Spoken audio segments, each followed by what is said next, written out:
আসসালামু আলাইকুম and welcome to my channel. তো আজকে আমাদের কোর্সের হলো আপনার 4 নম্বর পর্ব। তো 4 নম্বর পর্বতে আমরা দেখাবো হলো এই হোম থেকে আমাদের ফন্ট নামের অপশনটা আছে, এই ফন্টটাকে আমরা আজকে দেখাবো। তো আগের ভিডিওতে দেখাইছি কিভাবে পেজ সেট আপ করবেন, কিভাবে পেজের ব্যাকগ্রাউন্ড, তারপরে ওয়াটারমার্ক, তারপরে ইত্যাদি অনেক কিছু দেখাইছি, বর্ডার টর্ডার। তো এভাবে কিভাবে করতে পারেন সবগুলো দেখানো হয়ে গেছে পেজ লেআউটের। তো আজকে আমরা দেখবো হলো ফন্ট। তো লেখার সময় আপনার যে লিখবেন, দেখেন আমি আমার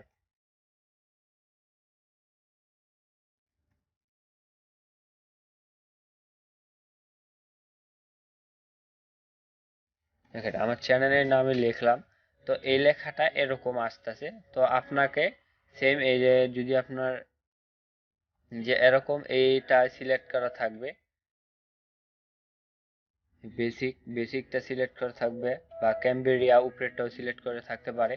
তো মূলত এটাই সিলেক্ট করা থাকে। তো আপনারা যদি চেঞ্জ করতে চান এই ফন্টগুলার স্টাইলগুলা, তো এখান থেকে আপনারা অসংখ্য আছে, এখান থেকে ইচ্ছা করলে আপনারা চেঞ্জ করতে পারেন। তো আরেকটা জায়গা আছে, ওইখান থেকে আমি দেখাই দিব। তো এখান থেকে অনেক অসংখ্য আছে, তো আপনারা যেটা ইচ্ছা ওইটা নিয়ে করতে পারেন। তারপরে আছে হলো এই যে এখান থেকে হলো আপনার সাইজটা। তো আপনার ফন্টের সাইজ কতটুকু হবে দেখেন আমি নিতেছি, আর প্রিভিউ পিছিয়ে দেখাইতেছে। তো কিরকম নেবেন এখান থেকে সিলেক্ট করতে পারেন, বা এখান থেকে আপনারা ডাবল ক্লিক করবেন। ডাবল ক্লিক করলে এটা সিলেক্ট হয়ে যাবে। সিলেক্ট হওয়ার পর আপনারা যত ইচ্ছা অত দিয়ে এন্টার প্রেস করবেন। দেখেন আপনার বড় হয়ে যাবে, ফন্টগুলো আপনার নিয়ে নিছে। তো ফন্টগুলো এত বড় হয়েছে যে কয়টা পৃষ্ঠা লাগছে, 2 4 6 8 9টা পৃষ্ঠা লেগে ফেলছে। তো আবার যদি ব্যাগে আসতে চান কন্ট্রোল জে দিবেন, কন্ট্রোল জেড দিয়ে আপনার আবার আগের ফর্মে চলে আসবে। তো আমাদের একটা গেল হলো কিভাবে আমরা এই ফন্টগুলা স্টাইলগুলো আমরা ব্যবহার করতে পারি। আমরা শুধু এখান থেকে আমরা ব্যবহার করব, এখান থেকে গিয়ে খালি এখান থেকে দিব। প্রথম কন্ট্রোল এ দিয়ে আপনার ফন্টগুলোকে সিলেক্ট করবেন, যে ফন্টগুলো আপনি চাচ্ছেন এই করতে, স্টাইল করতে, ওই ফন্টগুলোকে আপনি দিয়ে নেবেন। তারপর এখান থেকে যে কোনোটা দিবেন, আপনার অটোমেটিক স্টাইল হয়ে যাবে। তো যদি ব্যাগে আসতে চান কন্ট্রোল জেড দিবেন, তো ব্যাগে চলে আসবে। তো আগে থেকে এখান থেকে আপনারা কি করবেন, সিলেক্টটা করে নেবেন আপনি কোন ফন্টে লিখতে চান। তো এখান থেকে সাইজ সবগুলো এখান থেকে আগে থেকে দিয়ে নেবেন, যেন পরবর্তীতে আবার দেওয়া না লাগে। তো আবার কন্ট্রোল এ দিয়ে আমরা সিলেক্ট করে নিলাম। তো সিলেক্ট করার পরে দেখেন এখানে একটা এ, তারপরে আরেকটা এ, এটা বড় এটা ছোট। তো দেখি বড়টার কি কাজ। বড়টা যদি দেই দেখেন আমার ফন্টগুলা বড় হচ্ছে, আর যদি ছোটটাকে দেই ফন্টগুলা ছোট হচ্ছে। তো এটার দুইটার কাজ হলো এটা। তো এটা মূলত কাজে লাগে না। দেখেন এটা হলো ক্লিয়ার ফুটিং, তো এটা কাজে লাগে না, এগুলো দরকার নেই। আপনি কাটার জন্য ব্যাক বাটন, কিবোর্ডের ব্যাক বাটন আছে, ওই ব্যাক বাটন দিয়ে আপনারা কাটতে পারেন। দেখেন আমি ব্যাক বাটন প্রেস করতেছি, কাটা হয়ে যাচ্ছে। যে বা ডিলিট বাটন যদি প্রেস করি ডিলিট হচ্ছে না, ডিলিট হবে না। ডিলিট যদি সবগুলোকে সিলেক্ট করেন তারপরে ডিলিটে ক্লিক করেন ডিলিট হবে। তো আমরা চলে আসি, আবার নিয়ে আসি কন্ট্রোল জেড দিয়ে আবার চলে আসি। তো আগের ফর্মে চলে আসছে।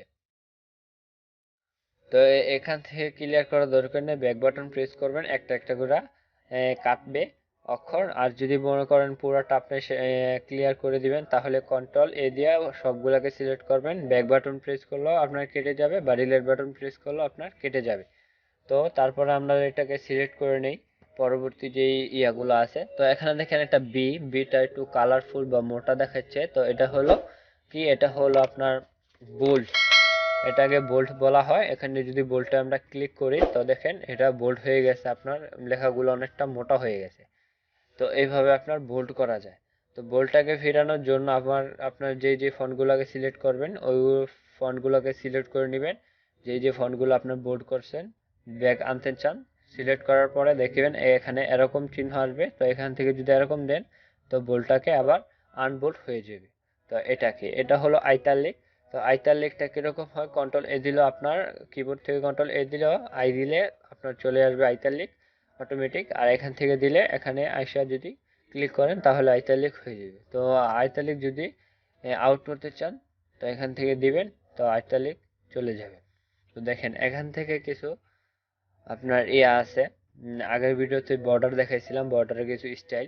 তো এখান থেকে বর্ডারের কিছু স্টাইল আছে, এই আন্ডারলাইন যে এটার লেখাটার নিচে একটা আন্ডারলাইন করবে, সেটার জন্য দেখাবে। যদি এখানে ক্লিক করেন নিচে শুধু একটা দাগ আসবে। আর যদি এই যে এখানে একটা অপশন আছে, এখানে যদি ক্লিক করেন এখানে অনেকগুলা আপনার ইয়ে আছে, এখান থেকে আপনারা নিতে পারেন, দেখেন নিতে পারেন। তারপরে যদি মোর আরো লাগে, এখান থেকে ক্লিক করবেন, এখানে আরো অনেকগুলো আছে, এখান থেকে আপনারা ইচ্ছা করলে নিতে পারেন। দেখতেছেন আরো অনেকগুলো আছে, নিতে পারেন। তারপর হলো এখান থেকে এই যে এখান থেকে কালার দিতে পারেন, আপনার কোন কালারে হবে। দেখেন আমি যদি লাল দেই, লাল কালার, এই থেকে অনেকগুলো কালার আছে, তো আপনারা যেটা ইচ্ছা ওইটা নিতে পারেন। তো এখান থেকে ব্যাগে আসতে চাইলে আবার ক্লিক করবেন, ব্যাগে চলে আসতে পারবেন, যাবে। তো আবার কন্ট্রোল এ দিয়ে আপনার ইয়া করে নেই, এটাকে কন্ট্রোলে। তো এটা কি, এটা হলো ক্রস, কোনো কিছু কাটার জন্য আপনার এটাকে ক্রস দিতে পারেন। এটা মূলত লাগে না, তো এখান থেকে ক্রস ইয়া কাটতে পারেন, মাঝখান দিয়ে একটা দাগ হয়ে যাবে যে এটা কাটা। তো এটা কি, এটা হলো পাওয়ার। দেখেন সাব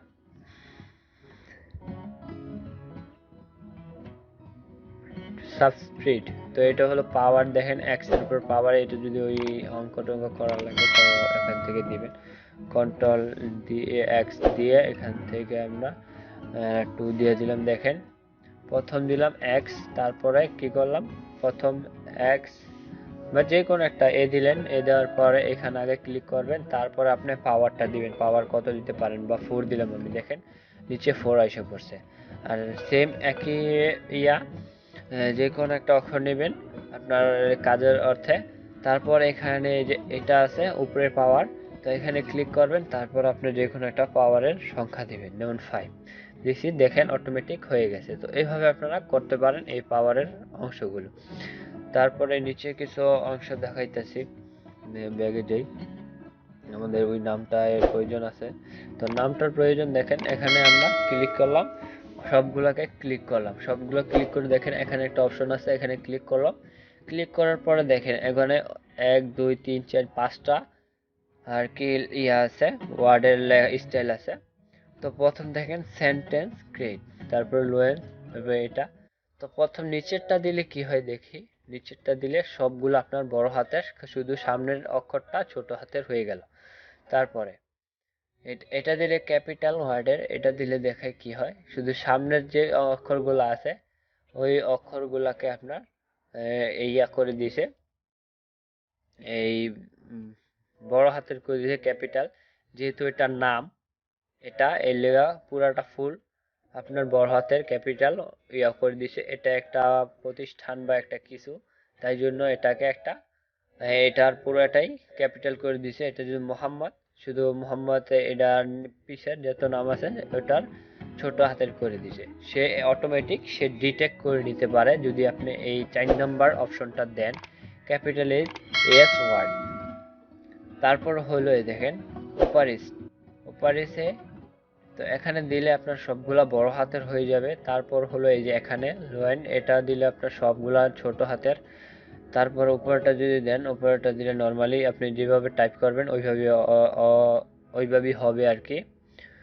তারপরে কি, তারপরে আর কোনো কিছু কাজ নেই, কাজ আছে যদি আমরা এই ইয়াটার মোহাম্মদের পিছে যদি আমরা কিছু দিতে চাই, তো কালার, তো এখান থেকে আসবো, এখান থেকে আসে যে কোনো আমরা কালার চয়েস করতে পারি।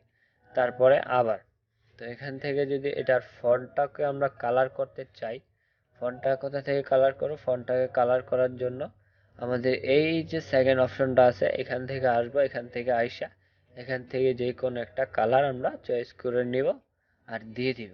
দেখেন আমাদের কালার কলম হয়ে গেছে। এটাতে আপনার লেখার পিছের যে অংশগুলো আছে ওই অংশগুলো আপনার কালার হয়, আর এটা দিয়ে আপনার মূলত তার পাশেরটা দিয়ে কালার হয় শুধু ফন্ট। দেখে এগুলা এই ফন্টটাকে ফন্ট কালার হয়, ফন্ট কালার হয়। তো এইভাবে আপনারা এই কালার করতে পারেন, স্টাইল করতে পারেন, সুন্দরভাবে স্টাইল করা করতে পারেন।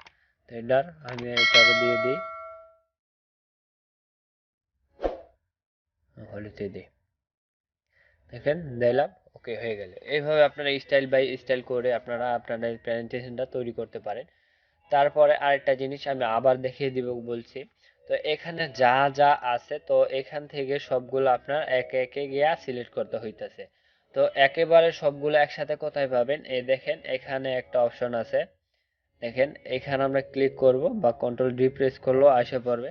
তো ফন্টের যতগুলো অপশন আছে এখানে সবগুলো আপনার এখানে দেখবেন এবং প্রিভিউ আপনারা দেখতে পারবেন। তো দেখেন এখানে অসংখ্য, দেখেন স্টাইল, আমরা ফন্টের প্রথম স্টাইল ফন্টগুলো আমরা দেখতেছি, দেখেন এই যে এইগুলা ফন্ট, এগুলো আপনারা প্রথম নিতে পারেন ফন্ট। তারপরে ফন্টের স্টাইল কিরকম হবে, বোল্ড, ইটালিক, আপনার বোল্ড হলো মোটা হবে, তারপরে বেঁকা হবে। যদি শুধু বোল্ড দেন শুধু বোল্ড হবে, তারপর যদি শুধু আইটালিক দেন আইটালিক হবে, আবার যদি দেন রেগুলার হবে। আপনার রেগুলার এরকম হবে, এরকমই যেই ফন্টটা এখান থেকে সিলেক্ট করছেন ওইগুলা আপনার হবে। আর এখান থেকে স্টাইল করলে স্টাইল করতে পারেন। আর এখানে হলো সাইজ তো আপনাদের বলেছি সাইজ। তারপর হলো ফন্ট কালার। তো ফন্ট কালার, এই যে এখান থেকে ফন্ট কালার, এটা হলো ব্যাকগ্রাউন্ড, ফন্টের ব্যাকগ্রাউন্ড কালার। তো ফন্টের কালার এখান থেকে আপনার দিতে পারেন ফন্টের কালার, দেখতেছেন ফন্টের কালার চেঞ্জ হয়ে গেছে। এইখান থেকে আপনারা ফন্টের কালার বা ওইখান থেকে আপনারা দিতে পারেন ফন্টের কালার, এটা আপনাদের ইচ্ছা। এখান থেকে পুরো পুরো ড্যাশবোর্ডটা, এখান থেকে যতগুলা সিঙ্গেল আছে এখানে পুরো ড্যাশবোর্ডটা একসাথে আছে এখানে সাথে। তো এখান থেকে দিতে পারেন। তো এখান থেকে কি, এটা হলো আপনার দেখাইছি, এটা হলো এই যে যেই আন্ডারলাইনটা আছে, তো ওই আন্ডারলাইনটাই নিচে দেখানো হবে। দেখাই, এই দেখেন আন্ডারলাইনটা নিচে দেখানো হয়ে গেছে। তারপর আন্ডারলাইন কালার, তো আন্ডারলাইন কালার কি দিবেন, আন্ডারলাইনের কালারটা দিয়ে নিলাম। তো এইভাবে দিয়ে আপনারা ওকেতে প্রেস করবেন। আর এগুলো এফএটির দরকার নাই, আর যদি দরকার হয় আপনারা এই যে এখান থেকে ইয়া দিয়ে নেবেন, দেখতেছেন, দেখেন কিরকম হয়, এগুলো আপনারা দিয়ে দিয়ে দেখবেন, দিয়ে দেখে আপনাদের যেটা ইচ্ছা ওটা দিয়ে নেবেন। আপনাদের যেই বা প্রজেক্টটা, ওই প্রজেক্টটার জন্য যেটা ভালো হবে ওইটাই আপনারা দিয়ে নেবেন, দিয়ে এখান থেকে ওকে করে নেবেন, তারপরে হয়ে যাবে। তো এখান থেকে আর কিছু করা লাগবে না, স্পেস টিস্পেস যা আছে ঠিক আছে, এখান থেকে কিছু করা লাগবে না। এখান থেকে শুধু এই ফন্টের কাজ করবেন, এখান থেকে যা আছে তাই থাকবে। তারপরে সব করার পরে ওকেতে প্রেস করবেন, আপনার কাজ কমপ্লিট হয়ে গেছে। তো এইভাবে আপনারা পুরা এই ফন্টের, কাস্টমাইজ ফন্টের কিভাবে ব্যবহার করবেন আশা করি আপনারা বুঝতে পেরেছেন। আশা করি আমিও বুঝাইতে পারিছি। আর যদি কোনো কিছু মিস্টেক হয় অবশ্যই আমার কমেন্ট বক্সে জানিয়ে দিবেন কোনটা মিস্টেক হয়েছে। আর ভিডিওটি যদি ভালো লাগে লাইক, কমেন্ট এবং সাবস্ক্রাইব করে অবশ্যই পাশে থাকবেন পরবর্তী ভিডিওগুলো দেখার জন্য। Thank you for watching this video.